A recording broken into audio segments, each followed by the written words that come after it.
Yakuza 6: The Song of Life is the latest installment in the popular Sega franchise. While most video games aim to be dark and gritty, the Yakuza games are often absurd, over the top, and occasionally hysterical. Although Yakuza 6 has its fair share of dramatic moments, there is so much quirkiness that it's tough to play the game without smiling. Picking up 3 years after the events of Yakuza 5, protagonist Kazuma Kiryu is released from prison and heads to the Sunshine Orphanage to continue taking care of the children that he left there. Once he returns, Kiryu is told that his niece Haruka went to Kamurocho for unknown reasons. Upon his arrival to the city, he learns that Haruka has been left in critical condition after falling victim to a hit-and-run driver.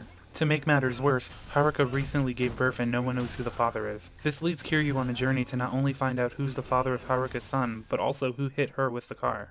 It's an interesting setup that will lead players on a journey full of intrigue, twists, and plenty of standout moments. I lost track of how many times I became so engaged with where the plot started to go.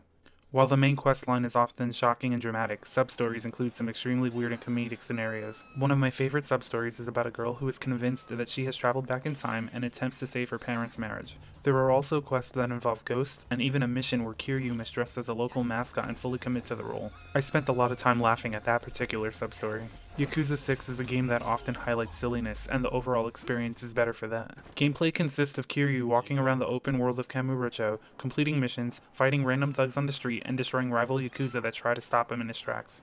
Combat is the main gameplay element, and it feels more responsive than ever. Kiryu can punch, kick, grab, dodge, parry, and block attacks. If hand-to-hand combat isn't your thing, you can pick up objects on the ground to use as weapons. After attacking enough enemies and landing combos, you'll increase your heat meter.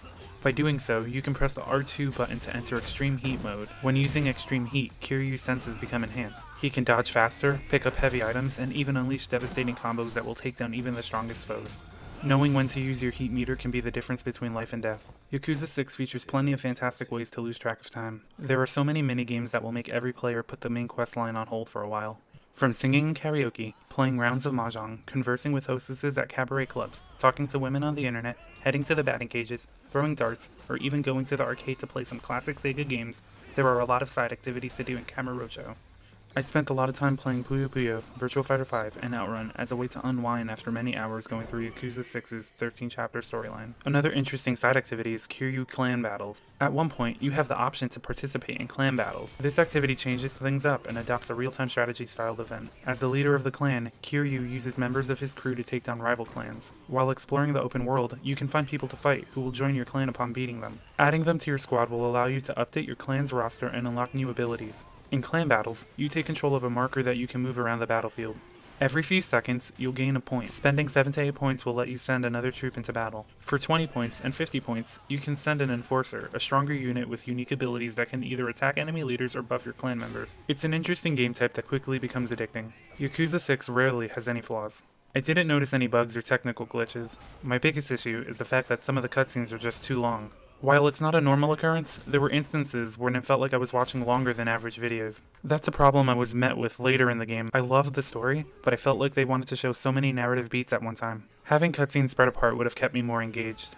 There was never a lull in the actual story, the presentation just had a few awkward moments. Yakuza 6: The Song of Life is another fantastic installment in the popular franchise. Kiryu's latest journey is full of intrigue, drama, suspense, shocking moments, but most importantly, it has a lot of heart.